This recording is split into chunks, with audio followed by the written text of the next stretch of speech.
I woke up one Sunday morning, rolling over to gaze at my wife of 5 years.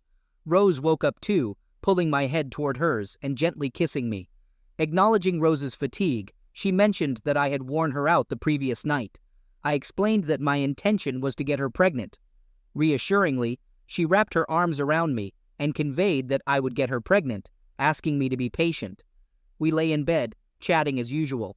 Our conversation revolved around her work, with Rose determined to secure a promotion to the regional sales management position. After a few minutes of the familiar work-related discussion, I suggested she take a shower. While Rose suggested that I shower, she agreed with the plan for me to run out and grab one of my specialty coffees. As I headed toward the door, I realized I had forgotten my car keys and turned back. Knowing Rose kept a key to my car in her purse for emergencies, I spotted her purse on the kitchen counter. Instead of going back upstairs, I decided to retrieve the key from her purse. Digging through the clutter, I discovered a zipper on the inside. Unzipping the compartment, I found the birth control pills Rose had promised to stop taking. She had gone off birth control a couple of months ago as we were trying to start a family. Examining the package, I noticed a third of the pills were missing.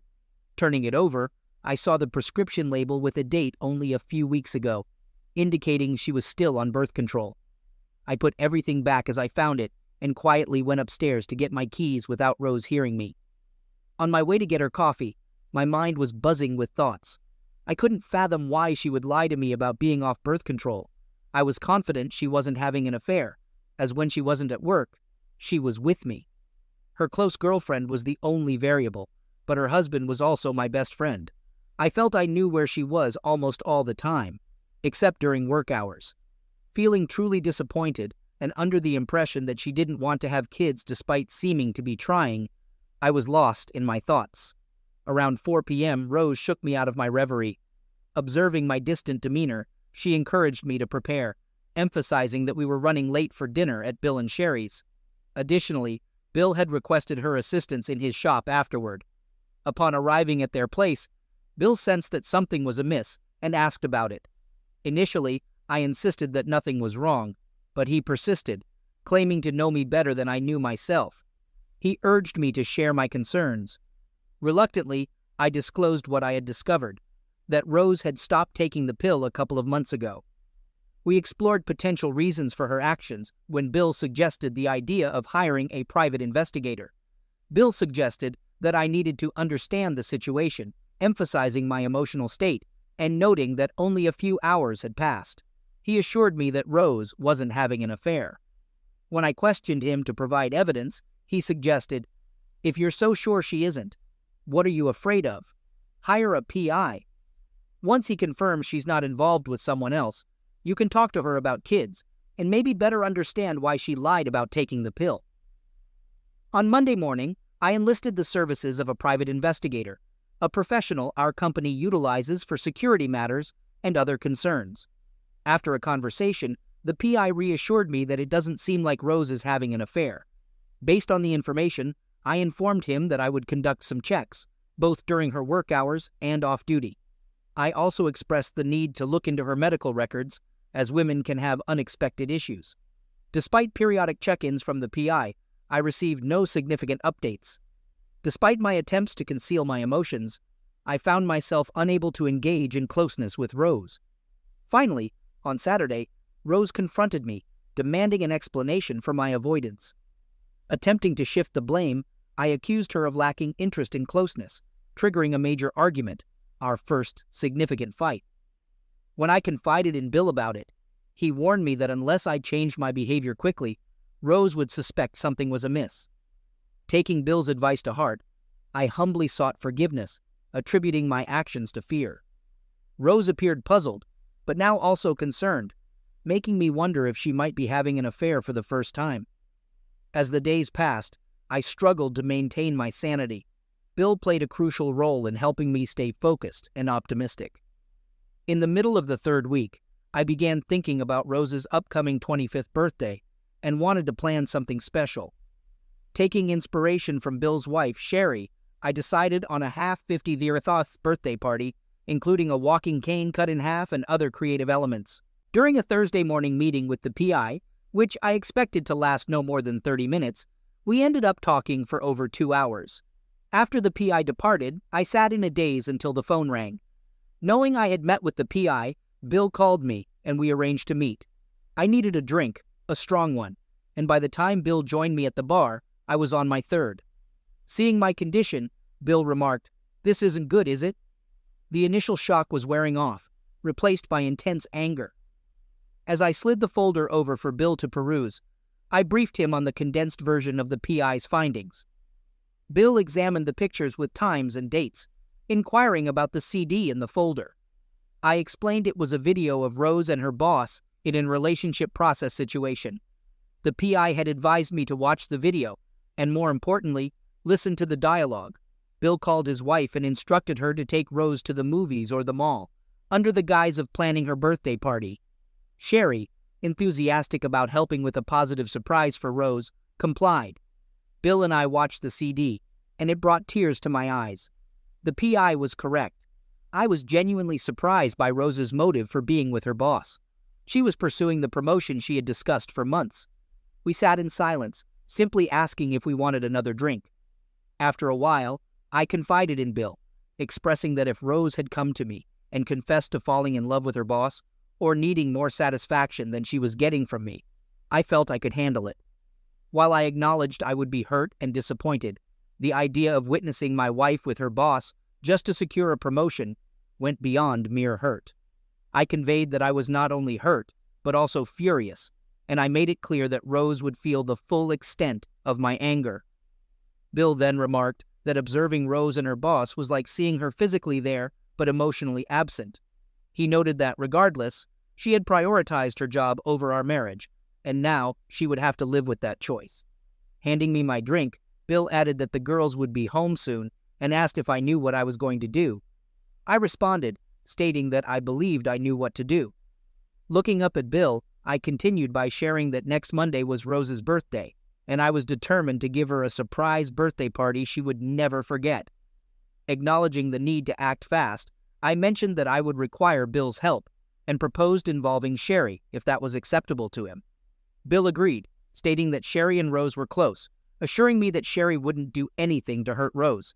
He clarified that Sherry wouldn't be involved for that purpose. However, he noted that Sherry knew all the people to invite, and he emphasized the importance of my presence at the party to help execute his plan. Feigning more intoxication than I was, I successfully avoided Rose when the girls returned home. The next workday, I consulted with a computer-savvy colleague in the shipping department, detailing my requirements for pictures and a video, which he assured me he could easily create. I called Sherry and shared with her that I planned to use her idea, but wanted the party to be a surprise. I suggested having it on Sunday afternoon around 3 p.m. and asked for her assistance. Sherry enthusiastically agreed. I instructed her to contact all the people for the party and mentioned that she would need to get Rose out of the house on Sunday for a few hours.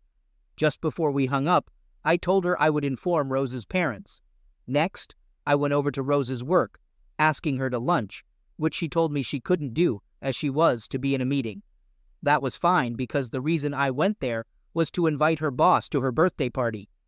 I informed him about a surprise birthday party I was planning for her and expressed that it would be great if he could attend. I suggested bringing his wife, adding that it would be a fun gathering. I expressed my hope that he could come and requested that, if possible, he should park at the grade school. This way, when Rose's friend brought her home, she wouldn't see all the cars. I mentioned that a friend of mine would be escorting the guests from the school to my house and emphasized that it would be a fun event. I concluded by expressing my hope that he could make it. Next, after work, I went to Rose's parents' house, telling them my idea for the birthday party. Rose's mom gathered some pictures of Rose from childbirth up to our wedding. Later that night, I went to the computer guy's house. I showed him everything I had and gave him my idea of how I wanted the evening to go. He didn't say much, but after listening to me, he suggested a different way, which would have a more significant impact on everyone. I liked what he suggested, and after agreeing to his idea, he told me he would have it done and ready for me by Saturday. Wednesday, I went to a lawyer's office and initiated divorce proceedings with the reason being infidelity.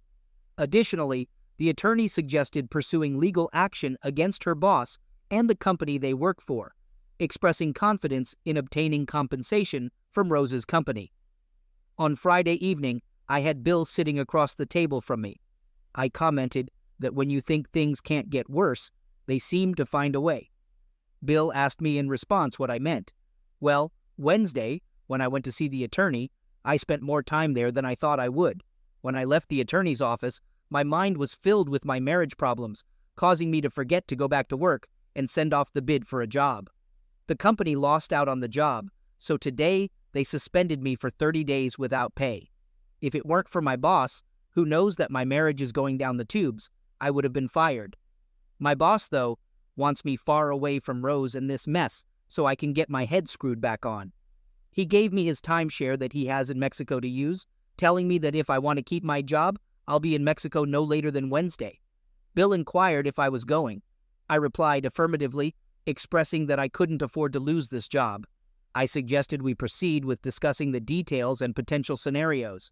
At Rose's surprise birthday party, I explained how the pictures were going to be displayed and also how I hoped the evening would go. Once I started the picture event, Bill was to ensure that Rose's boss didn't get away, as I wanted him to see the entire show. I also told Bill that the person playing the bartender would also be serving the divorce papers to Rose and papers to her boss. Arriving home, Rose was upset and demanded to know my whereabouts. I explained that I was with Bill.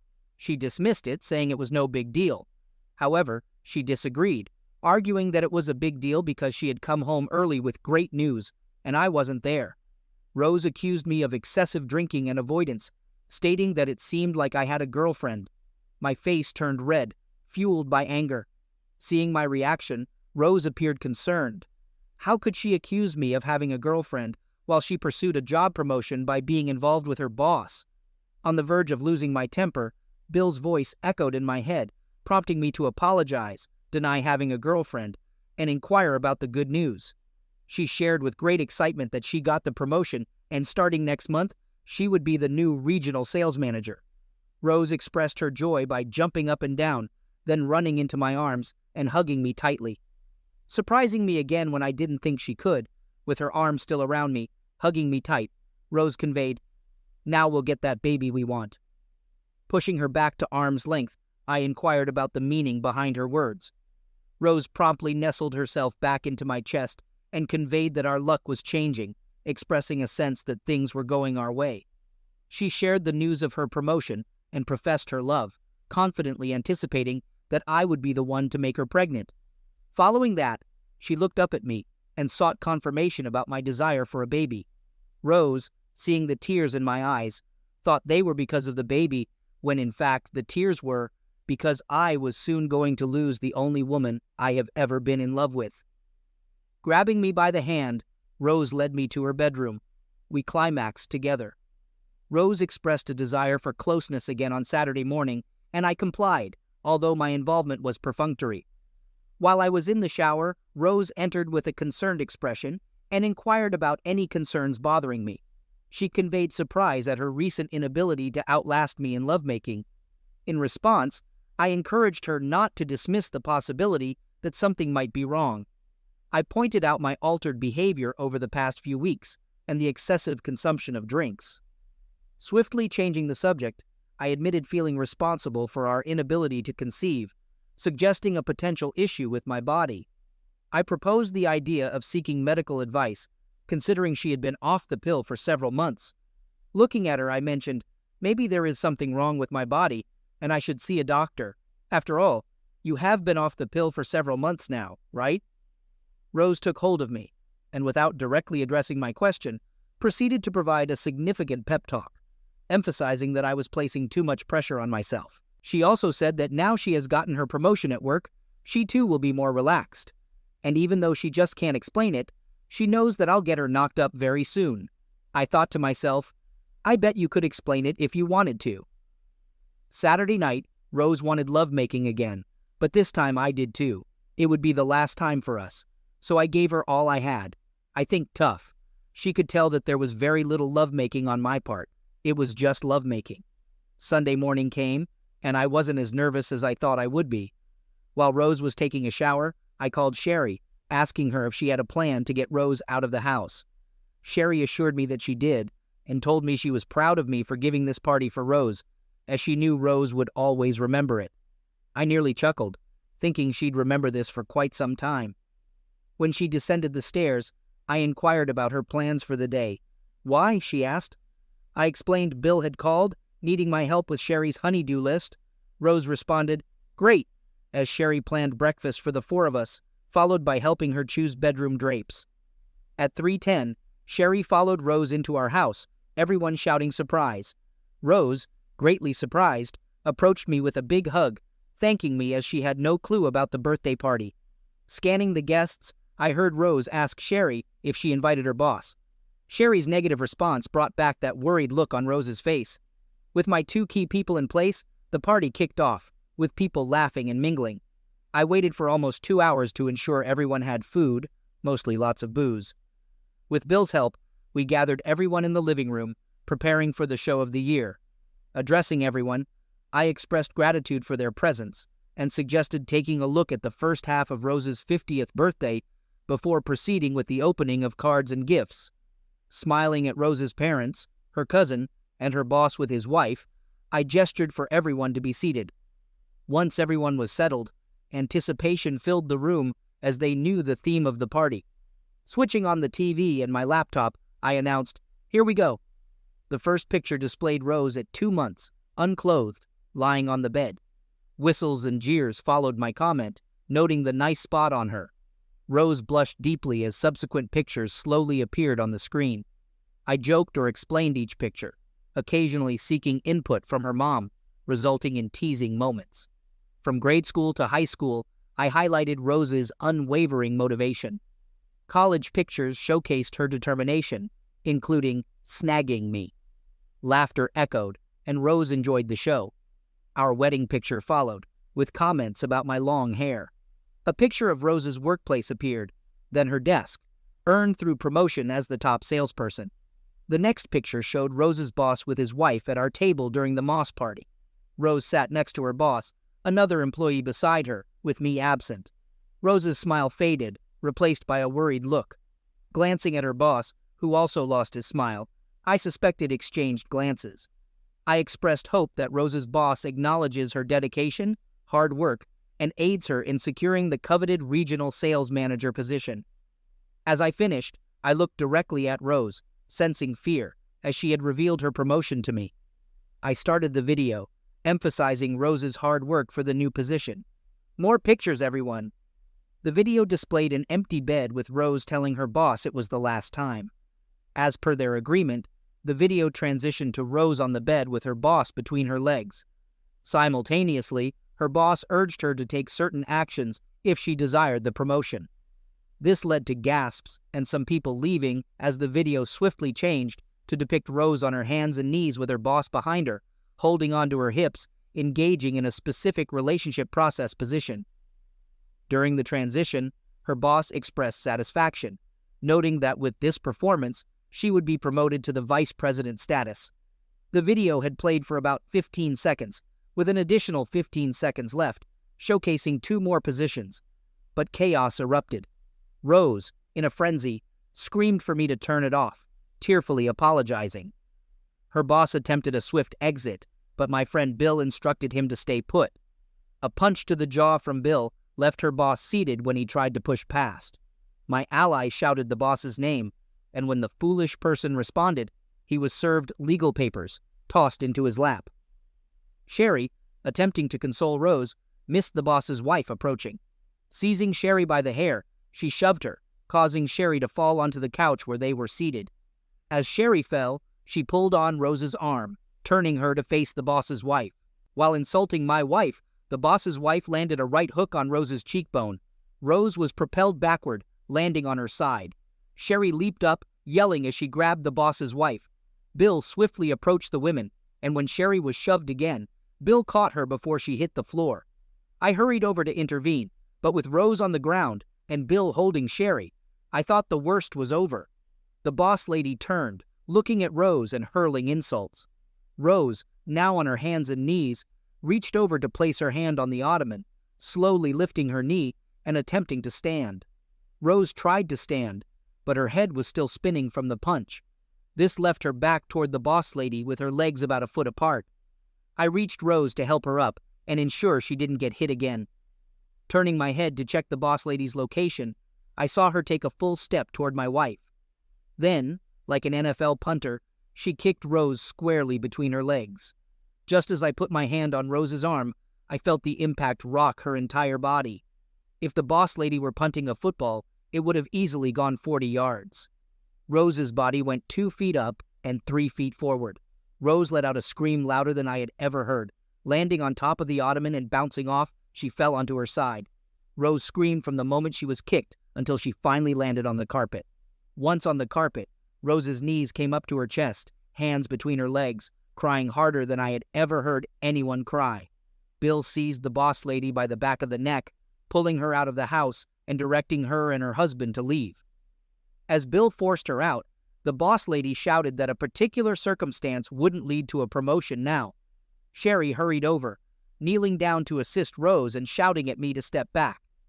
Disregarding Sherry, I approached Rose's side, reassuring her that I had not intended for anyone to damage her. Rose was in so much pain that I know she didn't hear me. Then, looking down, I saw blood seeping into her cotton pants. I grabbed Sherry to get her attention. Pointing to the blood, Sherry quickly told me to call ambulance.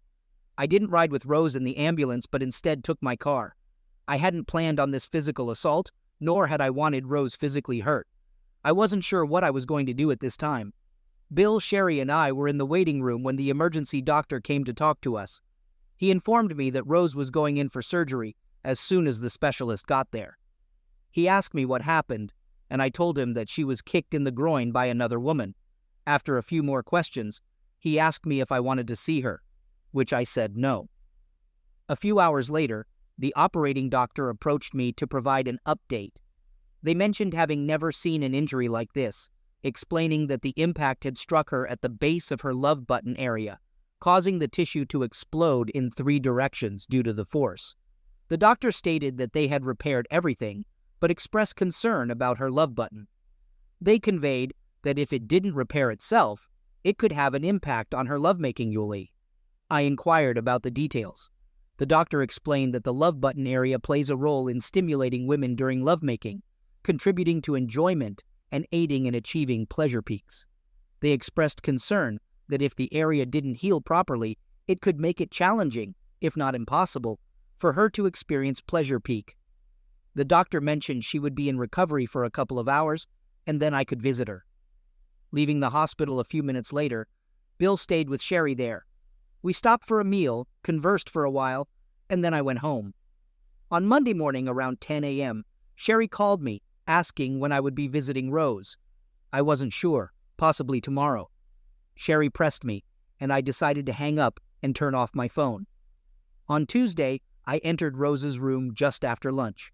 Sherry gave me a disapproving look as I approached the side of Rose's bed. Without giving Rose a chance to speak, I began explaining. I admitted that I aimed to humiliate and embarrass her, wanting everyone to know that she, not me, had caused the end of our marriage. I accused her of lying about being off birth control and being unfaithful.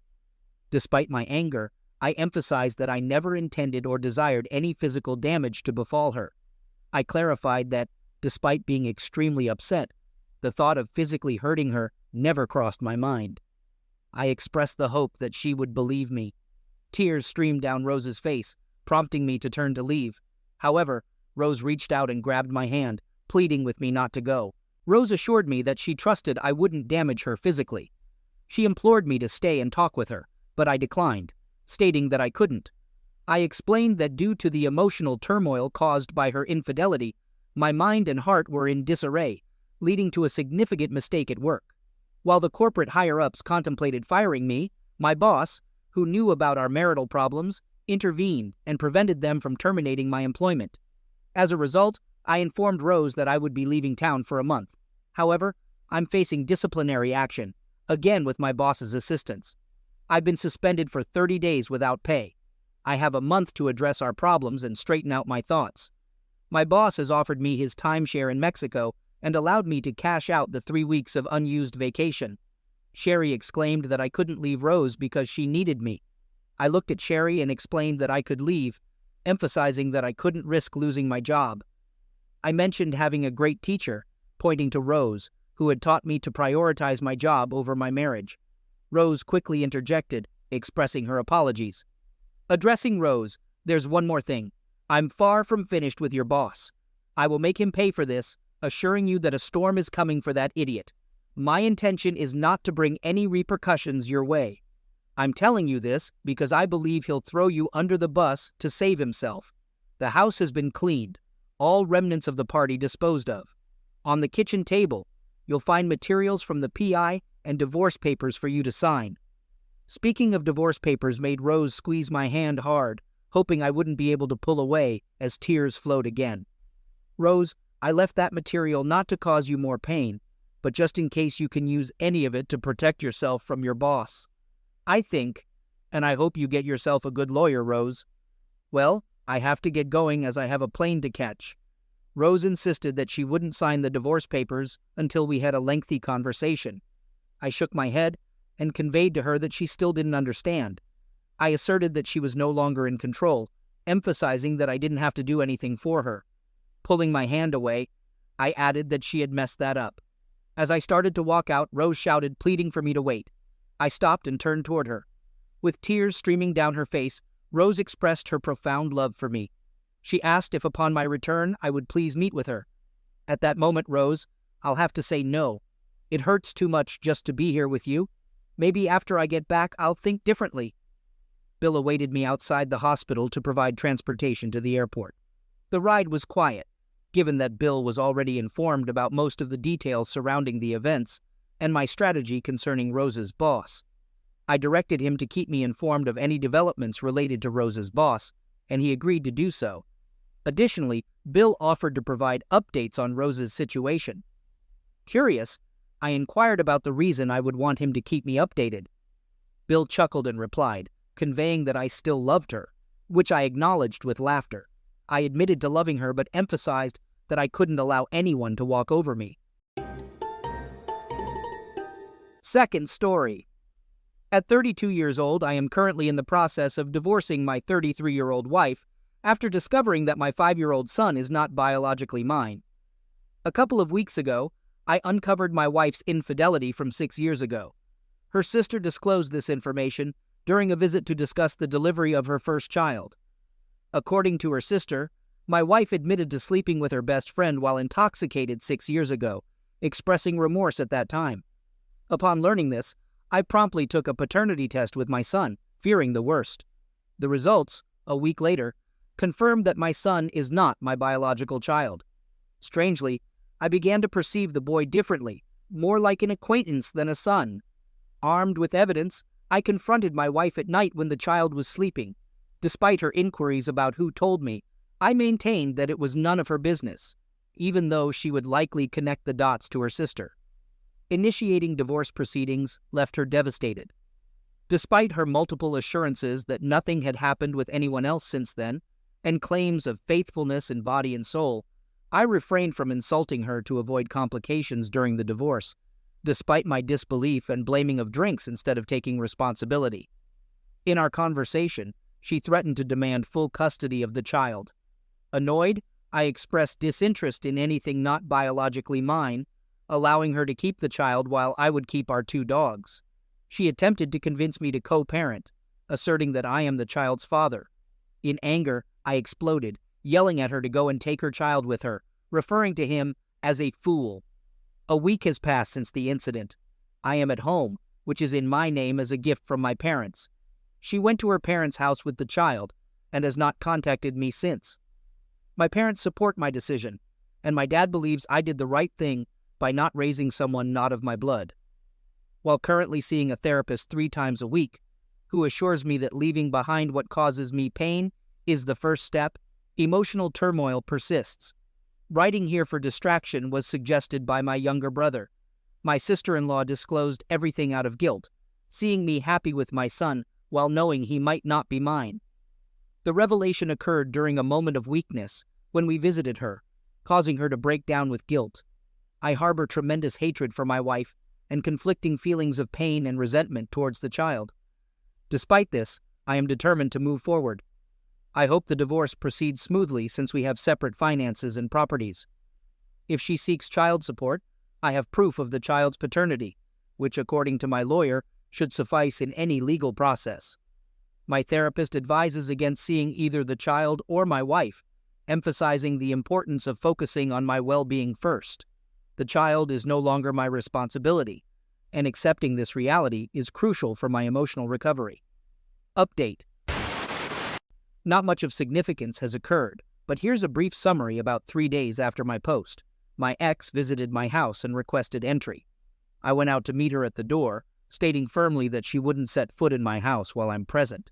If she had anything to say, it should be at the door. She practically begged me to take her son back, acknowledging that cutting off all contact was my prerogative.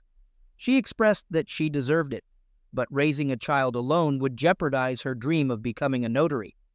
Working in public records, she's 2 years away from pursuing a vacancy in the judiciary to achieve her notary goal. I tried to explain calmly that my therapist recommended cutting off all contact with both of them, asking her to leave before I lose my composure. Despite my love for the child, I won't direct my anger at an innocent, especially one born out of her actions. I expressed this with some anger, but I never raised my voice since we were on the street, emphasizing that the child deserves better, and she is currently responsible for providing that. Afterward, we talked a bit more. She resisted the urge to cry or make a scene, considering we were on the street, and she values others' opinions. The last thing she asked was to at least let her see the dogs. I declined, believing it's best for them to get used to her absence. Seeing her after so much time would only make them euphoric. After that, she nodded and left. 2 days later, she called me upon receiving the divorce papers. My mistake was answering, and after about 30 minutes of yelling, I directed her to contact my civil lawyer for any questions. I then silenced her number. She hasn't come to my house or tried to call again. On the same day, I contacted a friend for my master's degree and suggested going out. She accepted, and we've been going out since then. Finally, last Friday, I proposed being an exclusive couple, which she accepted. She has stayed overnight at my house for a few days, already familiar with and adoring my dogs. I appreciate this, since I couldn't start something with someone who doesn't accept my pets. We are currently taking things easy. She understands the drama I am having with my ex and the child, respecting my decision. She asked if I will ever have contact with the child again. I told her maybe when he is of age to understand my decisions, but I don't expect it to interfere with my life in the future. She nodded, glad that I prioritized myself during this process. Maybe this took a little longer than I expected, but this is the summary of what happened these days and update. Well, to put it plainly, I'm now officially divorced. In my country, there's a streamlined divorce process known as a quick divorce, applicable when there are no shared assets, joint finances, or children involved.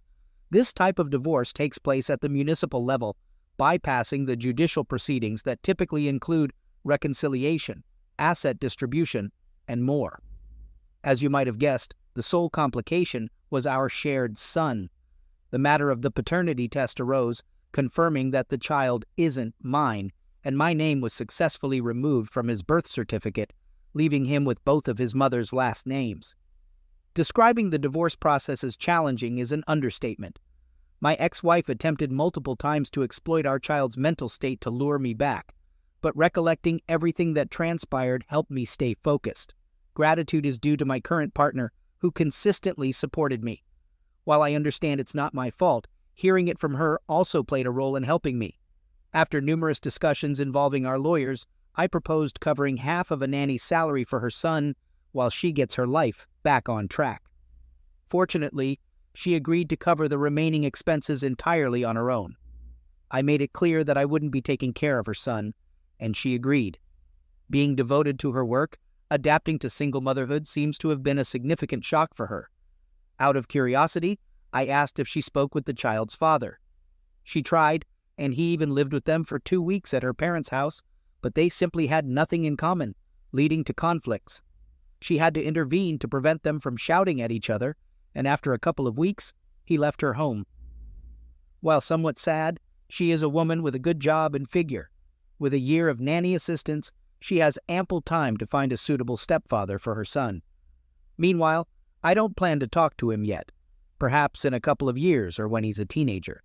If the child doesn't wish to talk to me, I won't insist, understanding if he harbors resentment. Discussing the child led to her expressing hatred towards me, particularly for having a new partner quickly. I found it rude, especially since my current partner was present and I had to intervene in an argument between the two. Despite signing the divorce papers and acknowledging my help, she couldn't bear that. Throughout the conversation, I maintained a compassionate demeanor. She has always been proud, achieving everything through her merit, and my look seemed to hurt and anger her. I clarified that it was the same look as always. If she has a paranoia problem, it's not my concern. The important thing is she signed the papers and I can finally move on with my life. For a year, I'll be paying half the minimum wage for a nanny, a fair price for peace. Despite harboring negative feelings, I accepted it and moved forward this month. Yes, I still resent her, but not enough to express it directly or wish her ill. She has enough problems to deal with. I appreciate my current partner for enduring all this more than once. I told her she didn't have to accompany me or worry about it, but she insists that my problems are hers too, and I shouldn't carry the burden alone. It has been a tremendous help in lightening my load. She also understands my reluctance to rush into marriage this year, or possibly the next, and I appreciate her understanding. At least this chapter of my life is about to close without long-term consequences for me. Third story. Married for 16 years, together for 20, and parents of 3 children. Uncovered her affair by hacking her phone and reading messages. She engaged in an affair with a coworker, terminated it, and attempted to repair our marriage. Unsuccessful. Divorce filed October 2018. She moved out November 2018 and promptly resumed her relationship with her affair partner. Divorce concluded December 2019, and she remained with her affair partner until last week. Tearfully, my ex called, asking if I could take the kids overnight. Concerned, I inquired about what was wrong. She replied that karma had struck her hard. Sensing something awry, she went through her affair partner's phone while he was in the shower, discovering an extensive string of explicit Facebook messages, akin to how I discovered her affair. My ex is 39, he is 52, and his new affair partner is a married 28-year-old. Now, don't get me wrong. I initially wanted to celebrate this turn of events. From the beginning, I warned her that the guy was a beast of prey. However, after hearing her out, I realized she was genuinely in love with him, and part of me felt sorry for her. Ironically, she apologized more on that day than ever before for the pain she caused me, expressing remorse for the hurt I endured. Taking it with a grain of salt, I've moved on and found happiness with someone else over the last 6 months. Update. There was nearly a second instance of infidelity with the affair partner, AP, but my ex caught him before they could arrange a meeting. She has complete control over his phone, monitoring all his apps and checking his messages constantly. It sounds like a nightmare to me. My ex and the AP still have a peculiar on and off relationship. Let me delve into that a bit. Officially, they are not together. According to her, both of their Facebook pages are listed as single. She occasionally wears his engagement ring, and I'm pretty sure she would return it, unlike her refusal with my $12,000 wedding ring. She stays at his apartment occasionally, but claims they just hang out as friends. Why? Because don't we all spend the night at our ex's place, sleep in their bed, and just hang out? I'm still amused that she thinks everyone is naive like that. Meanwhile, she had to change jobs because of her close friendship with the plant manager at her previous workplace.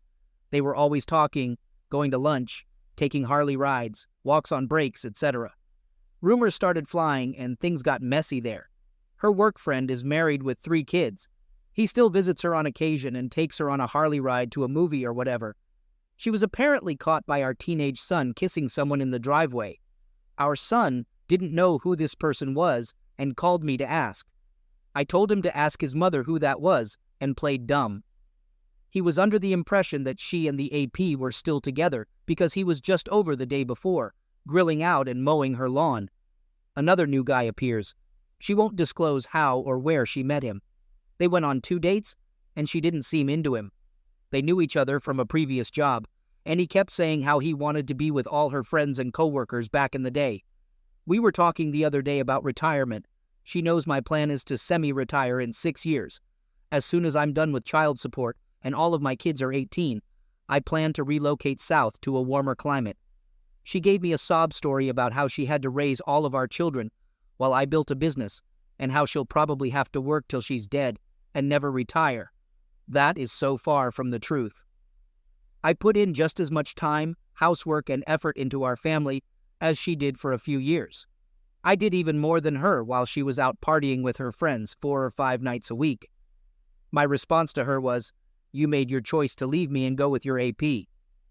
Her facial response was glorious to see. I was her retirement plan. She now has a whopping $14K in her 401K for retirement, and she is in her early 40s. Even if she stays or goes back or whatever she is doing with her AP, he makes okay money, has no savings, little retirement, and doesn't have a pot to piss in or a window to throw it out of. So there is some karma in that. My thought to pass on to all of you going through a divorce or on the verge of one is this.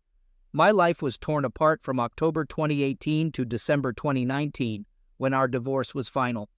Fast forward a few years to now, and I'm happier than I have ever been. I am looking to retire early and enjoy some beach time. My relationship with my kids has never been stronger or better. When things look so dark and terrible, be a good person. Don't lie or deceive. Don't try to be malicious or involve the kids. Between you and him, Dar, or her, keep your head up and keep walking. The farther you can walk away from the darkness, the better your life will be. Stay strong, my friends. You got this.